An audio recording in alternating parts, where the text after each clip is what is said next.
जिसके पास ये दो मंत्रालय है उसके पास पूरे अधिकार, पूरा ये सिस्टम उसी के पास है। अब कितना भी बड़ा अपराध किए हैं, अगर राजनीतिक दबाव आ गया कि इसको नहीं गिरफ्तार नहीं करना है या बचा लेना है, पुलिस बचा ले जाएगी। बोलते थे पुष्पा झुकेगा नहीं, एगो कांस्टेबल झुका के उठा के लेके चल गया, झुकेगा नहीं उठेगा। पुलिस की छवि कुछ ही सब खुद खराब कर लिया है सब और कुछ फिल्मों ने खराब कर दिया है, समझे।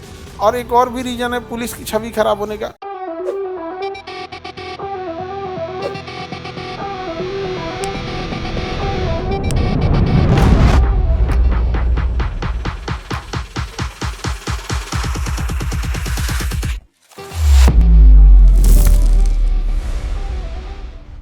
आईएएस जो होते हैं बाबू, देखो ध्यान से, जो भी आईएएस है इनकी ट्रेनिंग कहाँ होती है? मसूरी में, लाल बहादुर शास्त्री नेशनल एकेडमी, जिसे शॉर्टकट में लबासना कहता है।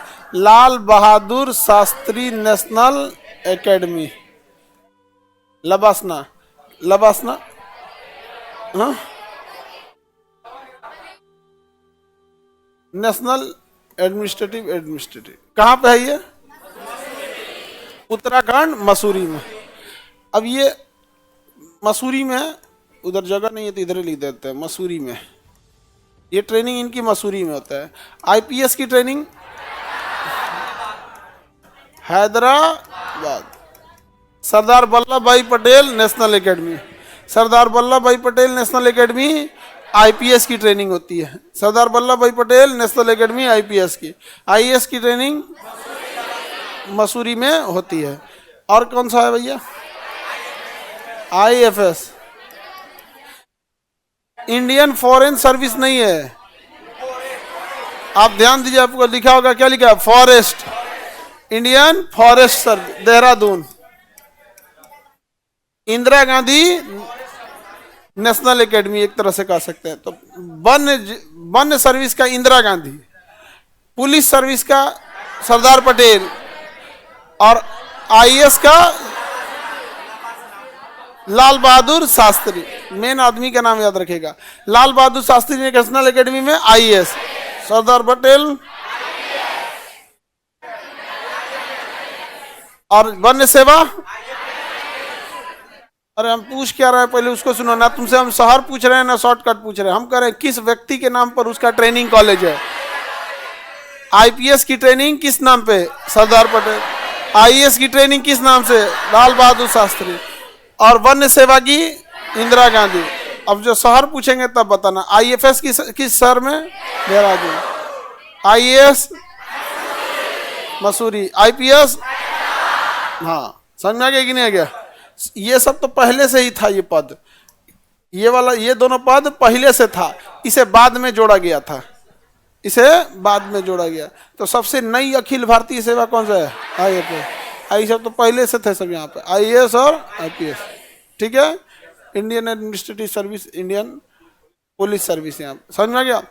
आईपीएस जो होता है वो गृह मंत्रालय के अंडर में आता है। जितना आईपीएस है सब किस में आएगा? गृह मंत्र। उनका प्रमोशन, ट्रांसफर, पोस्टिंग कौन देखेगा?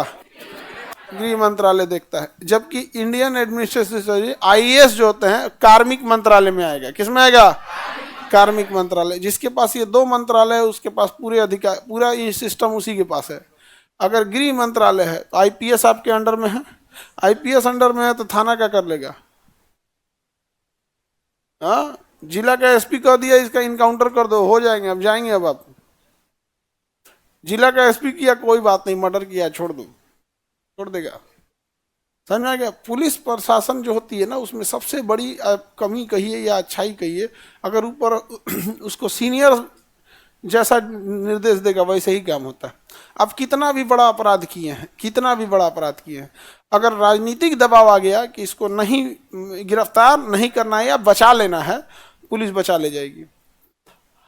और आप लाख पावरफुल हैं, लाख बेगुनाह हैं या छोटा गुनाह किए हैं, पुलिस के पास ऊपर से प्रेशर आ गया, पॉलिटिकल प्रेशर, कि इसको उठा ले जाना है तो उठा ले जाएगी।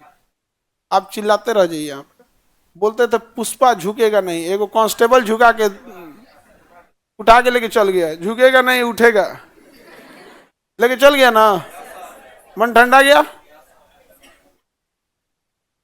आगे बढ़े। तो पुलिस के ऊपर इस बात पे होता है कि आपके ऊपर कैसा पॉलिटिकल प्रेशर है और कैसा पॉलिटिकल प्रेशर नहीं है।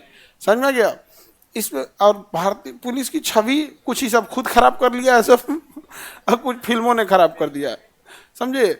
और एक और भी रीजन है पुलिस की छवि खराब होने का, कुछ भी कोई करेगा सामने पुलिस को आना पड़ेगा लॉ एंड ऑर्डर मेंटेन करने के लिए। लॉ एंड ऑर्डर मतलब जो विधि व्यवस्था है, विधि व्यवस्था मतलब सड़कें खुली रहनी चाहिए, अस्पताल खुला रहना चाहिए, कोई किसी पे तोड़ फोड़ नहीं होना चाहिए, जो रूल रेगुलेशन है प्रॉपर फॉलो होना चाहिए। इन्हें की रूल रेगुलेशन तोड़ दे उसी को लॉ एंड ऑर्डर कहते हैं, विधि व्यवस्था। समझ में आ रहा है कि नहीं आ रहा है।